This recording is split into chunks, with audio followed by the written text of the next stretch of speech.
Exercise R5 question 7 কি দি আছে উৎপাদকত প্রকাশ করি হরণফল নির্ণয় করা।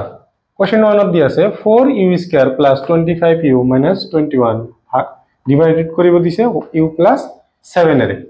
তো আমি এখানে আগত লিখিলো 4u²।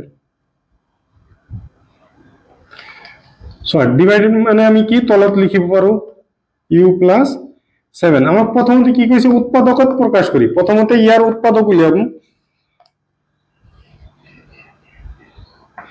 ওকে, উৎপাদক করিবলে কি করিব লাগিব 4 আর 21 ইনটু করিলাম। প্রথমতে 4 84 84 ক আমরা কি বানাবো লাগে 25 বানাবো লাগে। আমি 3 রে হরণ করি চাও 8 এর মাজত কিমান বার যাব দুবার থাকিল কিমান 2 আর 3 ইনটু করলে 6 থাকিল কিমান 2 আর 2 4 24 এর মাজত 3 কিমান বার যায় 8।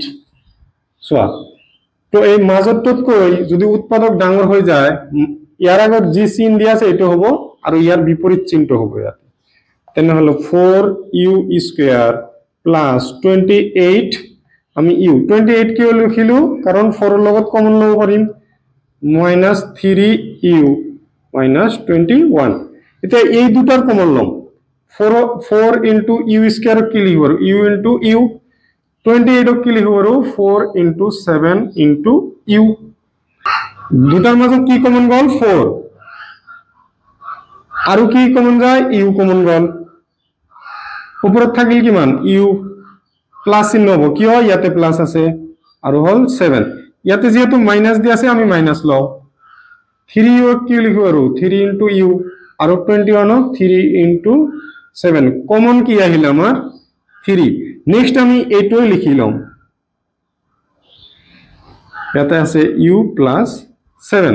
সো এইটো আমি এইটো সাইডত করিলো জি দুটা মিল আছে এই দুটা মিলি এটা হবো u + 7 আর জি দুটা মিল নাই এই দুটা মিলি এটা হবো কি আছে 4u - 3। তলত কি আছিল u + 7 u + 7।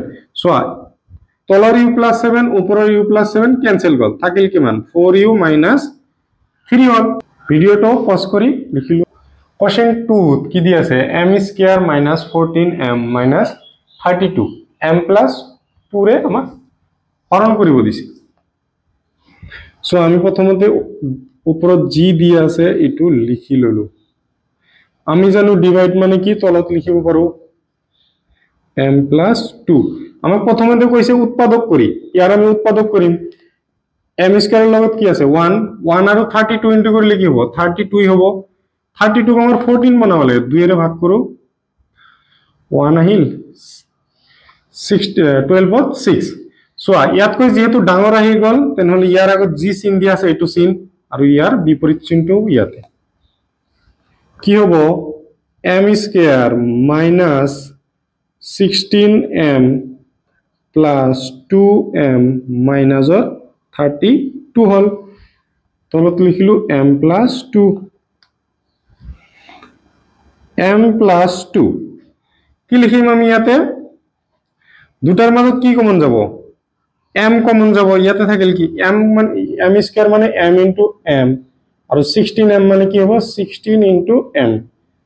দুটাৰ মাজত m কমন আহিল উপৰত থাকিল কিমান m আৰু ইয়াতে আছে 16 মাজত কি চিহ্ন বহিব মাইনাস ইয়াতে প্লাস আছে প্লাস 2 আৰু m ক আমি কি লিখিব 2m আৰু 32 কি লিখিব 2 ইনটু 16 দুটার মাজত কি কমন 2 কমন ইয়াতে থাকিল m -16। আমি ইয়াক এইটো সাইডত লিখিলো দুটা কমন আছে কমন দুটার মাজত এটা বহিব কি কি কমন আছে m -16 আৰু কমন নথকা দুটা কি হ'ব এটা হ'ব m + 2। তলত আছিল কিমান m + 2 m + 2 m + 2 m + 2 cancel গল আমার থাকিল কি কিমান m -16। ভিডিওটো পজ কৰি লিখি লোৱা আৰু ভিডিওটো যদি চাই ভাল পাইছা তেনে হলে এটা লাইক কৰি দিবা আৰু চেনেলটো নতুন হলে চেনেলটো সাবস্ক্ৰাইব কৰি